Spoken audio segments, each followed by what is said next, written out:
apakah ada dugaan kita inginkan ada rekening 20 bank di 20 bank asing milik Jokowi.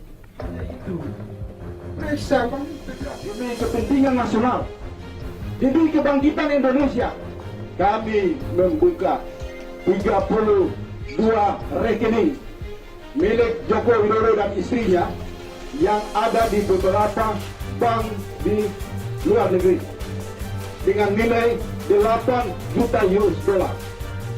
Yang menjadi pertanyaan kami pada saat verifikasi kekayaan laporan kekayaan Joko Widodo dalam kapasitas pencalonan sebagai calon presiden, mengapa 30 rekening atau puluhan rekening dengan jumlah 8 juta US dollar ini tidak disampaikan kepada KPU dan KPK?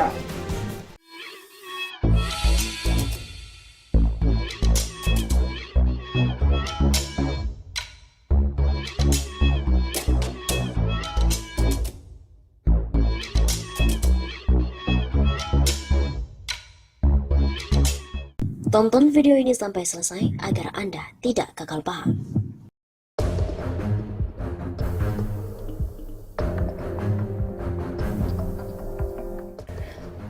Video Presiden Joko Widodo memiliki 20 rekening di luar negeri. Benarkah? Beredar sebuah video di aplikasi WhatsApp yang mengklaim Presiden Joko Widodo memiliki rekening di luar negeri. Video tersebut berdurasi 1 menit 41 detik, menampilkan narasi terbongkar pengkhianatan Jokowi, uang suap dari komunis Cina disimpan pada 20 rekening luar negeri. Dalam video tersebut ada sosok Faisal Assegaf menyebutkan 32 rekening Jokowi tersimpan 8 juta US dollar. Ia mempermasalahkan mengapa KPK tidak memverifikasi keberadaan rekening-rekening itu saat pencalonan Jokowi sebagai calon presiden 2014 yang lalu. Hasil penelusuran dari merdeka.com, video Presiden Jokowi memiliki 20 rekening di luar negeri adalah hoax yang kembali beredar. Video itu pernah terdengar di tahun 2019 yang lalu. Dilansir melalui tempo.co, video yang tersebar di medsos itu adalah potongan dari berita video yang dipublikasikan pada 4 Agustus 2014. Saat itu, Progres 98 menggelar jumpa pers di Rumah Polonia 21 Cipinang, Cempeda, Jakarta pada Selasa 2014 yang lalu. Mereka mengklaim telah menemukan dugaan penyimpangan serius berupa manipulasi laporan kekayaan calon Presiden Joko Widodo yang tidak transparan dan apa yang disampaikan kepada KPU serta KPK. Temuan yang dimaksud berupa sejumlah kepemilikan nomor rekening atas nama Joko Widodo serta Iriana Widodo di beberapa bank di luar negeri yang jumlahnya mencapai 8 juta US dollar. KPK saat itu telah memberikan keterangan pers atas tudingan Progres 98. KPK memastikan Presiden terpilih Joko Widodo atau Jokowi tak punya rekening di luar negeri. Tidak ada satupun rekening luar negeri atas nama Jokowi, begitu kata Wakil Ketua KPK. Penyelidik KPK, menurut Pandu, sudah mengklarifikasi ke Pusat Pelaporan dan Analisis Transaksi Keuangan soal laporan itu. Jokowi juga pernah membantah kepemilikan rekening gendut di luar negeri atas namanya dan Iriana. Kabar Presiden Jokowi memiliki rekening di luar negeri adalah hoax lama yang kembali beredar. Video itu diambil saat tahun 2014 lalu dan KPK telah memastikan Jokowi tak punya rekening di luar negeri.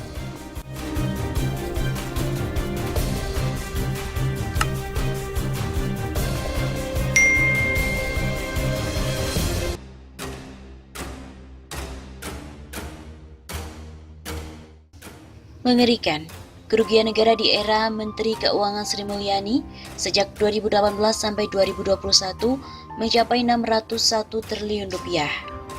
Semalam, seorang kawan berdiskusi via telepon tentang masalah korupsi dan kerugian keuangan negara.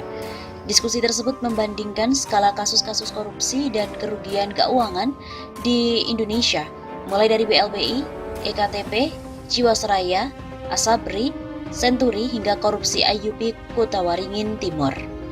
Menariknya, kawan ini punya ide untuk mengkategorikan masalah kelebihan bayar bunga utang pemerintah sebagai kasus kerugian negara juga. Apakah masalah kelebihan bayar bunga hutang itu adalah sebuah masalah?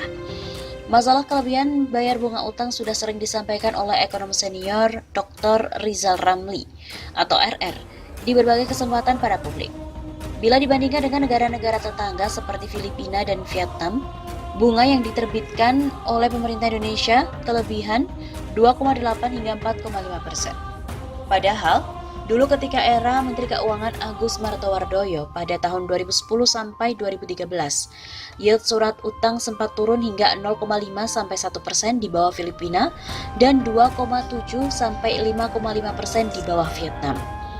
Surat utang Indonesia bunganya lebih murah dari kedua negara tersebut yang ratingnya lebih rendah dari Indonesia. Kebijakan Menteri Keuangan Agus adalah kebijakan yang nurture dan benar. Bunga surat utang Indonesia memang harus lebih murah dari negara yang ratingnya lebih rendah. Di bawah ini adalah perbandingan yield surat utang tenor 10 tahun pemerintah Indonesia dan ketiga negara saat ini di bawah Menteri Keuangan Sri Mulyani. Artinya bunga surat utang pemerintah Indonesia kemahalan, sehingga beban pembayaran bunga utang kita ini meningkat setiap tahunnya. Keseimbangan primer, selisih antara pendapatan negara dan belanja negara tanpa pemasukan dari beban bunga utang, meningkat semenjak 4 tahun terakhir. Dr. Rizal Ramli juga sudah sering memberikan solusi alternatif untuk mengurangi beban bunga surat utang Indonesia yang terlalu mahal ini. Caranya adalah dengan melakukan metode debt swap atau debt to nature swap. Debt swap adalah menukar surat utang berbunga mahal dengan surat utang yang berbunga lebih murah dan tenor lebih panjang. Sedangkan debt to nature swap adalah pengurangan utang yang ditukar dengan kewajiban pelestarian hutan.